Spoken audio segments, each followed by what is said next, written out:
up, you guys? Welcome back. So if you can hear construction noises behind me, it's because there are earth movers back there just trying to make my filming situation as difficult as possible today. But it is Friday, and as promised today, you guys are going to be doing a get ready with me. We're going to be using some of the makeup that I've tested previously on my channel, see what else they're capable of. So I went on my notifications feed here and I asked you guys, I said, doing a get ready with me today, what palette / look should I go for? Between Urban Decay Born to Run, Smoky Eye, Thrive Causemetics Glam, and ABH Subculture Something Wearable. You guys literally are split into thirds right now. So while I do my base, let's see if we get any more votes to kind of break the tie. Okay, so I've got my skincare and my primer and everything on my face already. I used the Tatcha the Silk Canvas. I'm just gonna list down below or list on the screen the products that I'm using kind of as I go, because you guys, another thing I asked you on my notifications feed was what you wanted to talk about. So you guys gave me so many fun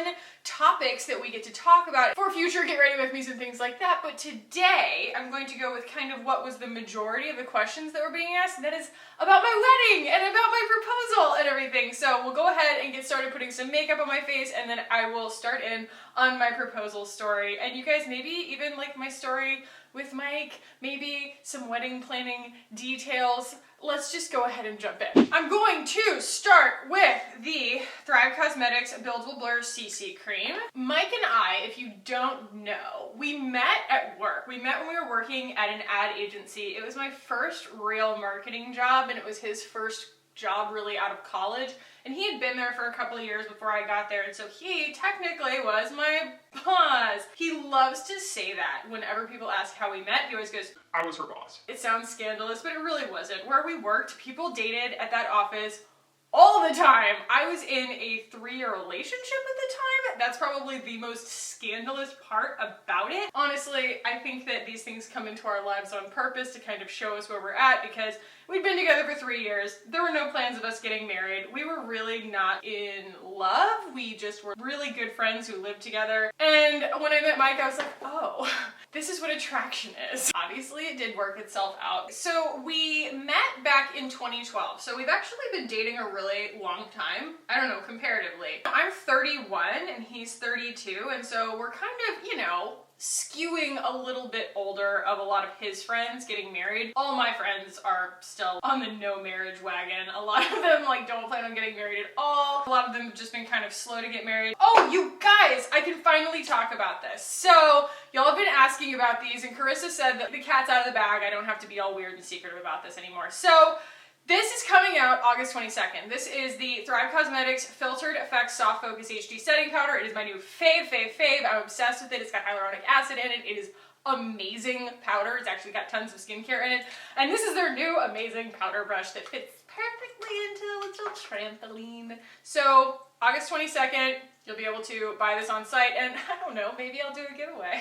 What do you guys think? So when Mike and I first started dating, this is actually kind of funny because we met and I was an uber hipster. I had been pretty much dating a musician for the last 3 years, and I had moved to Kansas City to be with him because of his band. I was very in it from a pretentious scene kid standpoint. I think that I was kind of stuck in this rut that I had gotten into because growing up, I had been picked on a lot and I didn't really fit in. I was super duper awkward. I just kind of molded my personality around defense mechanisms. And I think that's what happens when you are a misfit, is that you have to figure out a way to cope. I kind of became the anti-popular kid. I just decided, you know what, I'm going to be my truth, you know, mom, it's not a phase. And I got really into music, which was cool because I think that I found a lot of comfort in music.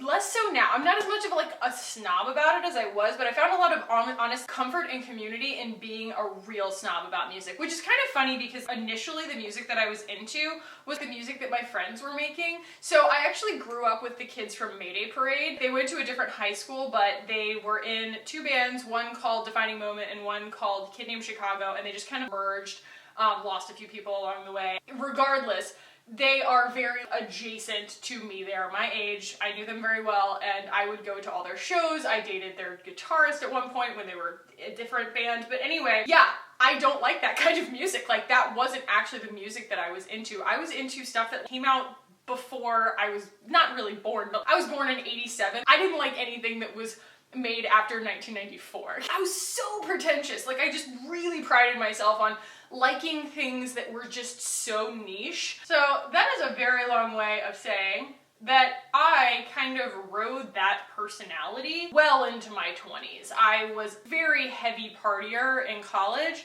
and even a little bit afterwards when I moved to Austin. And I kind of moved to Austin because it is the live music capital. Don't get me started, well, I can get started. I would say don't get me started on the music scene here. I don't go to shows in Austin because I hate our scene. I get actually disproportionately angry about the kind of behavior that is at our shows because it isn't a very tight-knit community. So when I lived in Tallahassee, our community was so tight. If someone was rude or someone misbehaved or didn't follow really, I don't know, polite etiquette at a show, talk during the band, or if you broke into people and like busted your way to the front, or you leaned on somebody just to be creepy so that they get out of your way, which is just such a thing here. If you did that in Tallahassee, people would immediately be like, no, that doesn't fly here. We just kind of as a community collectively made sure that that didn't happen. But in Austin, there's none of that. There's no regulation. It's just a bunch of people who think they invented all of those tricks. And if I don't have a seat at a venue,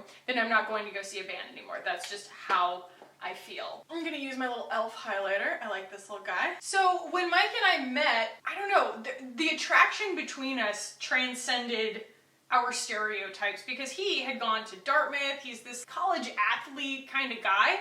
He definitely wasn't my type, although I had dabbled in the bro scene in college, definitely. Like the bros who kind of like to go to shows.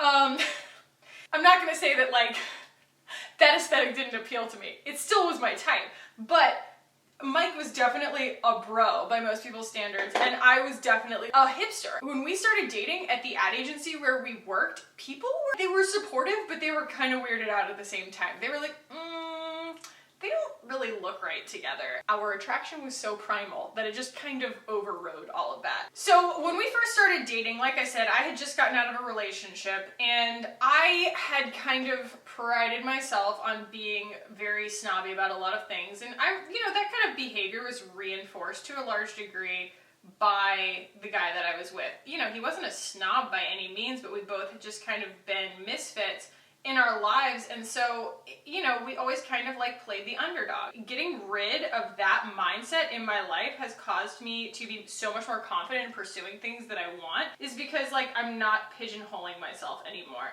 And that's really thanks to Mike, because Mike kind of woke me up to this idea that's like, just because you had kind of like a bad growing up experience and just because you didn't know who you were or you kind of leaned on a stereotype or whatever, doesn't mean you can't like wake up tomorrow and be different and grow from it. I really cherish the fact that I know so much about music and I have seen so many really cool bands live.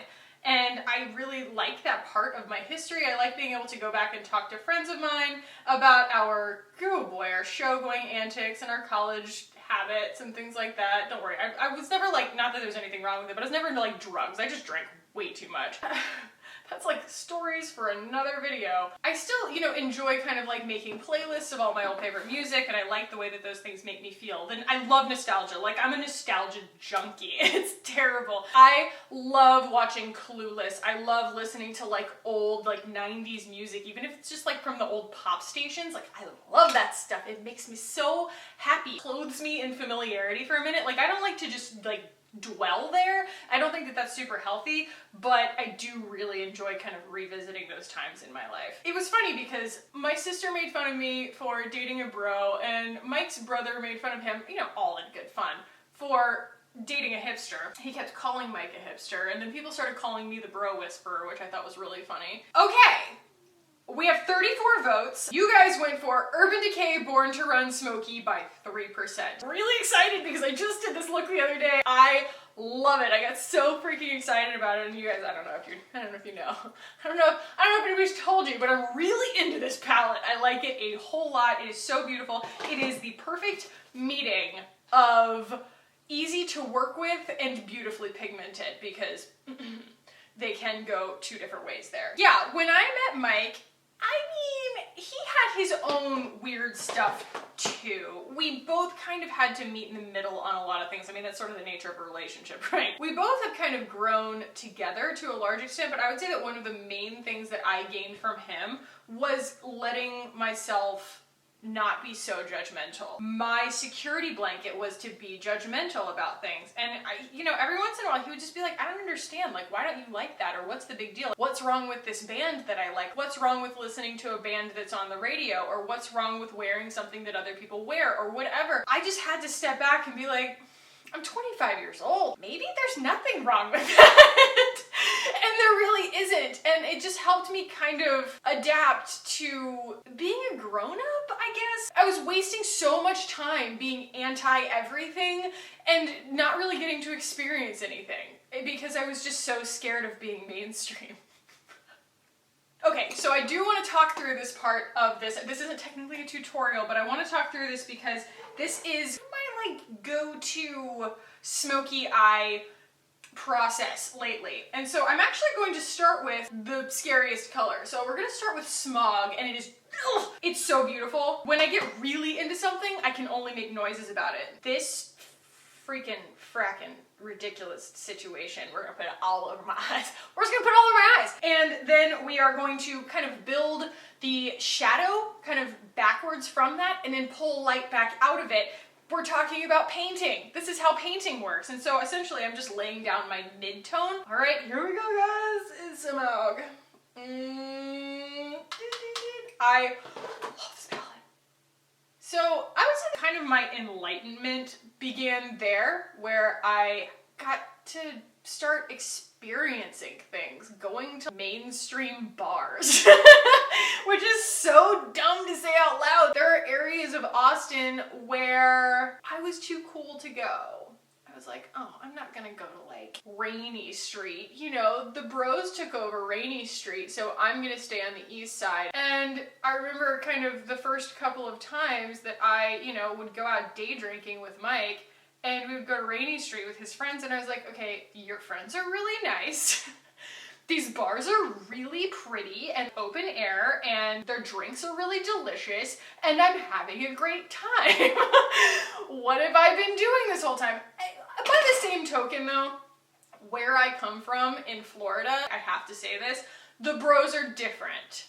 They ride on lifted trucks and they wear Confederate flags and they take the mufflers off of their cars. So like, that might have been my initial issue with the bro culture. I just took pretty much like a year of my life and withheld judgment, if that makes any sense. I just sat back, and anytime I thought normally I would run screaming from this situation because it is just so not me, I would just kind of let it play out. We have a little bit of fallout too, but that's okay. So I'm going into Ignite, and that's what I'm going to use right here. Oh yeah.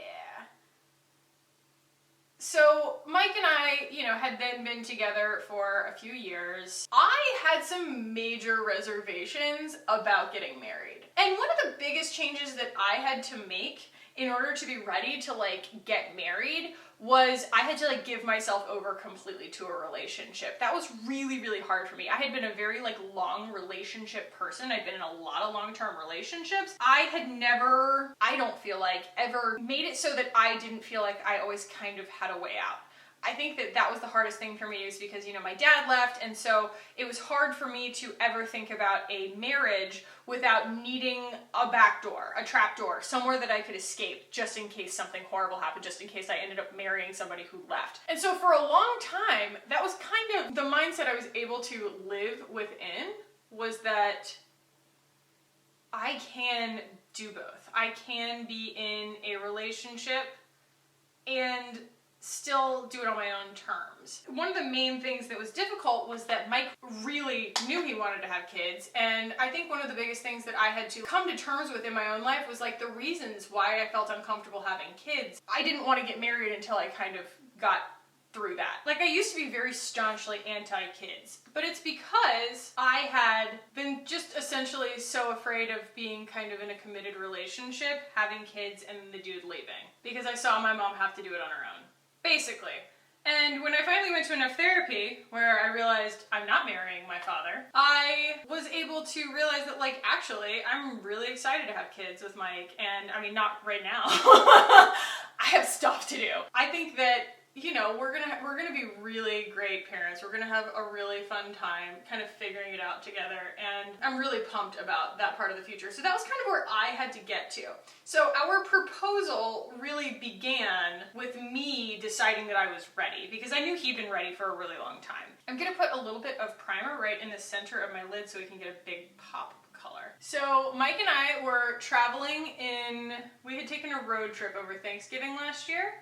And we had gone to New Mexico, and then we went up to Telluride, Colorado, and there was this bar that had been closed all season, and it was just opening up for the first time in the, like, ski season. This beautiful, like, tavern situation, and we were kind of just having a nice drink on a nice cool evening. He asked me, you know, you haven't told me what you want for Christmas.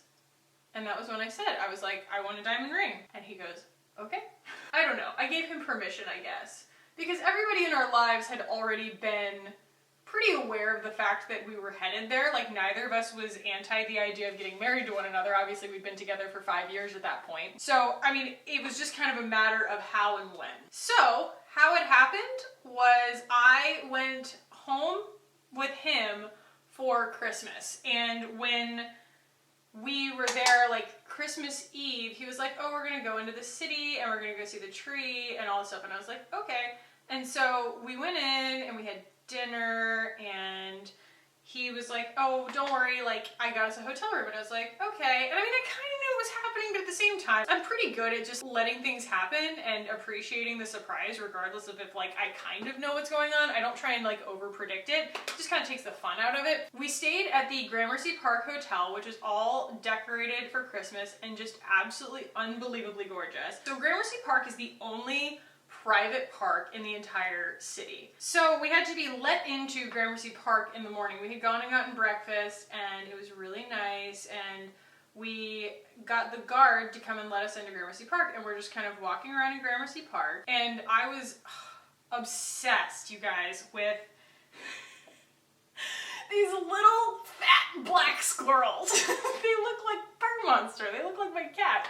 And so I was just, like, dying about the little fat black squirrels in Gramercy Park. And then we walk out and we're in front of the Christmas tree that is all decorated. Then he gets down on one knee and he's a man of few words, and he just goes, so. Then he gets down on one knee. And then I, of course, just make this emotion noise. I'm just like, blah! Like, I don't know what happened. I just, like, my body just emitted this, like, sound of, like, surprise and relief, and I don't know, but it was just, apparently it was loud enough that the groundskeeper came out to see what was happening. And then, you know, Mike opened up a little Tiffany's box and he was like, will you marry me? And I was like, ah! And I was like crying. I'll stick a picture in here of me, like, right afterwards. I had no makeup on or anything. And the groundskeeper comes out and he's got, like, a rake in one hand and a shovel in the other hand, and he's like, congratulations, like this. And of course Mike's mom is like, and you didn't have him take your picture. That is how the proposal happened. And then, of course, we get like on the train to come back to New Jersey, and his brother picks us up in the car, and I just show him my hand like this, assuming that everybody knew but me, and he goes, what the hell is that? I'm just like, Mike, you didn't tell anybody? Like, apparently his mom and his dad, like, his mom knew, and his mom had told his dad, but no one else knew. And so everybody that came over to the house, we got to, like, reveal to every single time. And his mom kept missing it. It was so funny. She's like, dang it, every time I leave the room, you tell somebody. And so, like, we had to just, like, coordinate it so that she could actually be there for the surprise for some of the people. It was really funny. That is kind of our engagement story.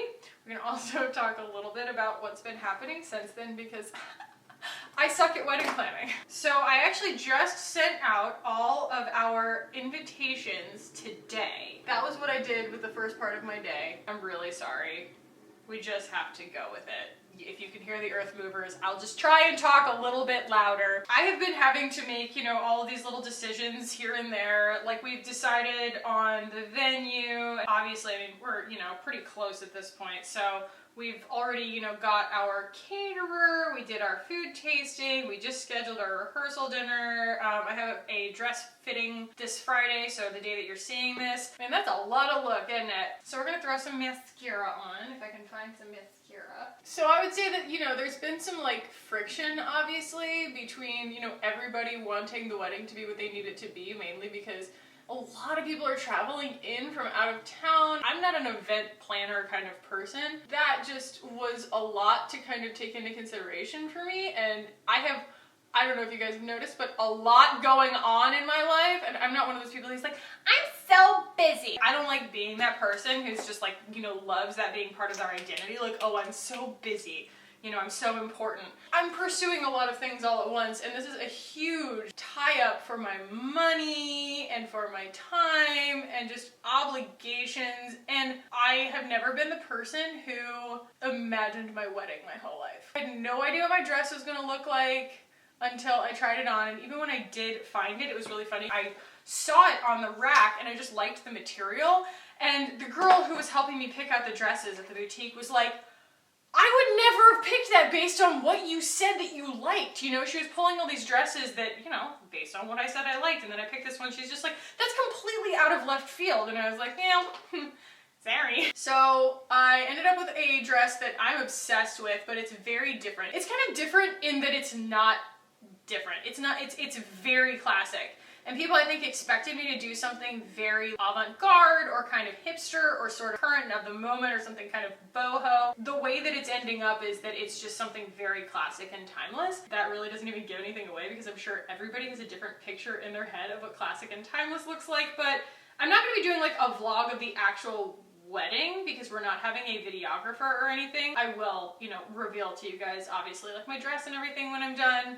Duh. But I don't know, I've kind of just chosen things that I felt like appealed to me at the time. Like, I don't think that, you know, there was sort of some grand concept. One of my best friends is making my cake, and she is a, you know, baker by trade, and she is able to work with me in all of my food needs. In the venue, it was just like a feel thing. Like, we went there and I was like, I'm emotional. I love this. And then, you know, Mike really wanted a band, and so we're having a band. I'm like really excited about that. It's something that I never would have thought that I wanted, but it's gonna be amazing. All right, there is stuff around my eyes, mascara-wise, that I'm going to kind of clean up, but I have to wait for it to dry.